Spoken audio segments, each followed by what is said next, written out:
Guys খোঁজাখুঁজি করার পরে কিন্তু আমি চলে গেছি রিভার ভিউ রেস্টুরেন্টে। আর রেস্টুরেন্টটা এত সুন্দর, পরিবেশটা এত সুন্দর, ঢুকতেই আমি দৌড়াদৌড়ি শুরু করে দিয়েছি, নাচানাচি শুরু করে দিয়েছি। তোমরা যদি আমার মতো এইভাবে নাচানাচি করতে চাও, দৌড়াদৌড়ি করতে চাও, তাহলে কিন্তু যেতে হবে এই রিভার ভিউ রেস্টুরেন্টে। আর এখানে কিন্তু অনেকগুলো রেস্টুরেন্ট আছে, তোমার যেটা মন চায় সেটার মধ্যে ঢুকে তুমি এমন নাচানাচি করে, দৌড়াদৌড়ি করে ভিডিও করতে পারো, ছবি তুলতে পারো।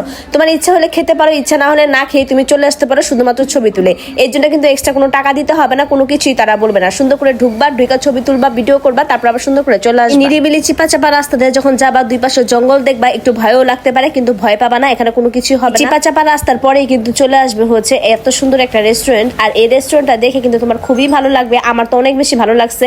ঢুকার এন্ট্রিটাই খুব সুন্দর ছিল, গেটে অনেক সুন্দর লতাপাতা গাছপালা ছিল, যা দেখে খুব ভালো লাগছে। আর ঢুকতে একটা বাঁশবাগান ছিল, আমি বাঁশবাগানে কিন্তু অলরেডি ছবি তুলেছি, সেই ছবিগুলো পোস্ট করছি, তোমরা দেখছো।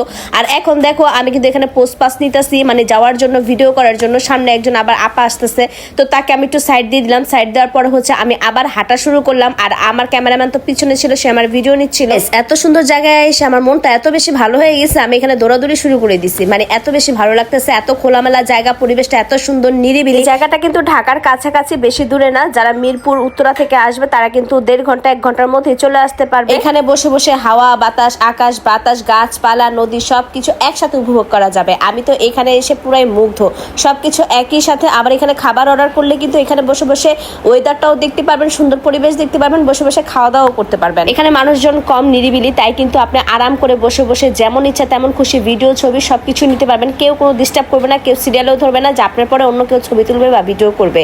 যেহেতু মানুষজন কম, পরিবেশ একদম ঠান্ডা, তাই মনের মতো করে আপনি ছবি ভিডিও সবকিছু করতে পারবেন। আমি তো এখানে বসে বসে পা ঝুলিয়ে ঝুলিয়ে ভিডিও করতেছিলাম, ছবি নিতেছিলাম। বৃষ্টি চলে টুস করে এই ঘরগুলোর মধ্যে ঢুকে যাবেন। এখানে চেয়ার টেবিল সবকিছুই আছে। আর এখানে হচ্ছে রান্নাঘর, কিচেন, মানে এখানে সবকিছু রান্না টান্না করে এখানে অর্ডার করলে আপনাদের খাবার রেডি করে দিবে। আমরা যেহেতু একটু সন্ধ্যার দিকে গেছিলাম, আমাদের খাবার দিতে দেরি হবে, তাই কিন্তু আমরা ছবি ভিডিও করে সুন্দর করে আস্তে করে আবার বের হয়ে গেছি। আর এই জায়গাটা এত বেশি সুন্দর যে কেউ এখানে ঢুকতেছে, ভিডিও করতেছে, কোনো কিছুই কেউ বলতেছে না। ভিডিও করে খাওয়া দাওয়া না করে কিন্তু চলে আসা যায়, ছবি টবি তুলে ভিডিও টিডিও করে আমি দৌড়াদৌড়ি করে অনেকক্ষণ এখানে সময় কাটিয়ে আমি হচ্ছে চলে আসছি খাওয়া দাওয়া না করে।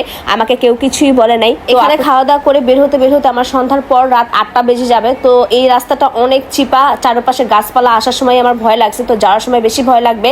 তাই হচ্ছে আমি খাওয়া দাওয়া না করে সন্ধ্যার আগে চেষ্টা করছি এখান থেকে চলে যাই 300 ফিট নীলা মার্কেট, যেই হচ্ছে রেস্টুরেন্টে যাই খাওয়া দাওয়া করার জন্য। কারণ দৌড়াদৌড়ি করে ছবি টবি তুলতে তুলতে আমার অনেক বেশি খিদে লেগে গেছে। রেস্টুরেন্টটা অনেক বড় ছিল, একতলা দোতলা 2টা পার্ট ছিল, তবে দোতলায় কিন্তু কোনো ফ্যান নাই, গিয়ে নিচতলায় বসতে হবে। 300 ফিট কিন্তু সবসময় অনেক বেশি জমজমাট থাকে। রেস্টুরেন্টে এত বেশি মানুষ, মনে হচ্ছে যে এটা ঈদের ভাইব। যাই হোক, তারপর খাবার অর্ডার করার 5 মিনিটের মধ্যে খাবার চলে আসে।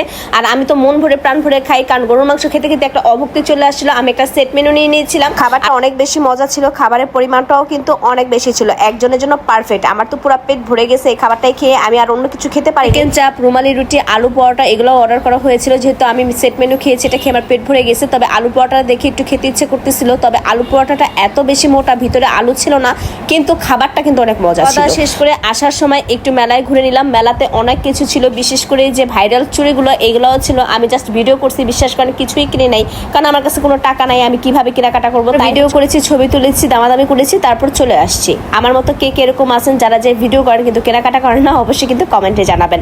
যাই হোক, আজকের ভিডিওটা কেমন লাগছে অবশ্যই কিন্তু কমেন্টে জানাবেন। তোমরা যারা আমার পেজে নতুন, আজকে নতুন আমার ভিডিও দেখতেছো, অবশ্যই কিন্তু ফলো দিয়ে পাশে থাকবে। আল্লাহ হাফেজ।